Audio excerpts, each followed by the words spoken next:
नमस्कार।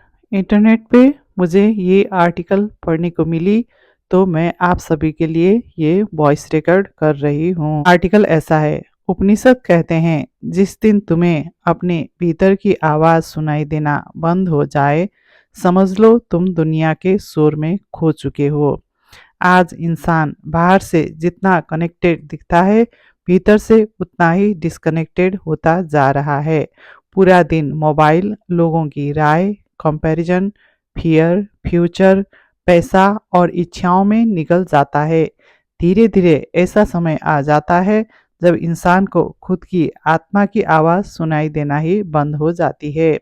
और यही सबसे खतरनाक स्थिति है, क्योंकि जब आत्मा की आवाज़ दब जाती है, तब मनुष्य केवल आदतों, इच्छाओं और समाज के दबाव में जीने लगता है। उसे लगता है वह अपने निर्णय खुद ले रहा है, जबकि वास्तव में उसका भय, उसका अहंकार और उसका अस्थिर मन उसकी जिंदगी चला रहा होता है। ऋ- ऋषि इसी अवस्था को अज्ञान की नींद कहते थे।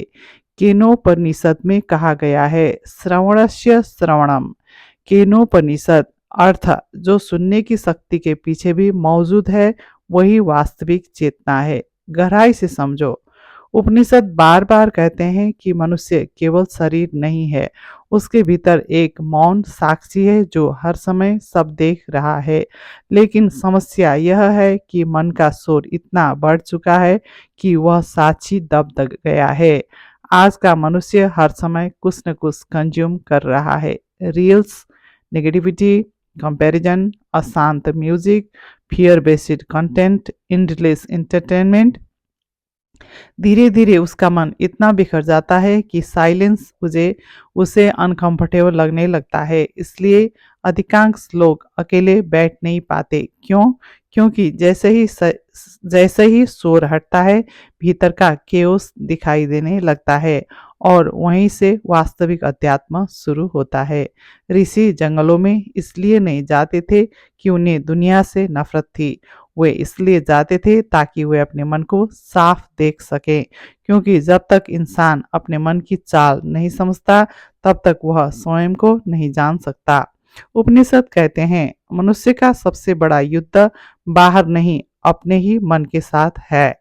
यहाँ यही कारण है कि पुराने समय में मौन, ध्यान, ब्रह्मचर्य, प्राणायाम, आत्मचिंतन, इन सबको इतना महत्व दिया गया।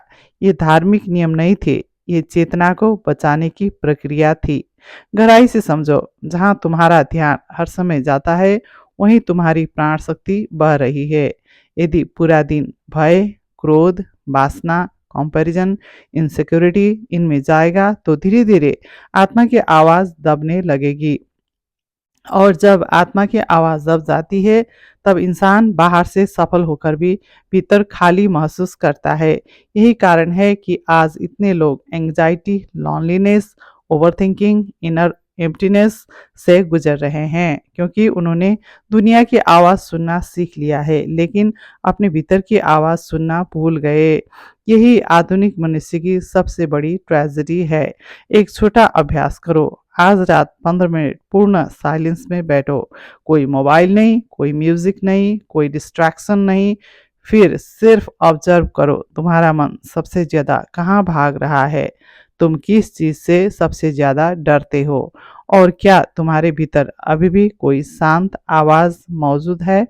धीरे धीरे तुम्हें महसूस होगा कि शोर के नीचे एक मौन उपस्थिति हमेशा से मौजूद थी।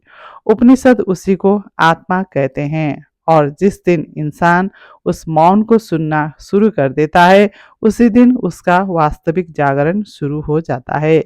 अंतिम सत्य, दुनिया का सबसे बड़ा शोर बाहर नहीं, इंसान के भीतर चल रहा है। Thank you.